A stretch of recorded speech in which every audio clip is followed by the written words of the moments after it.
Good morning guys. आप लोग के घर में इतना आलस लड़की देखा, जैसे बहुत सारा काम किया, थके हुए हैं, ऐसा लग रहा है इस लड़की को।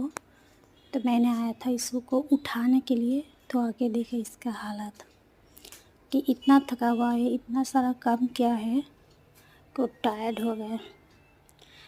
तो मैंने उसको बुलाया, उठा नहीं, तो फिर मैं वापस आ रही हूँ अपना काम में।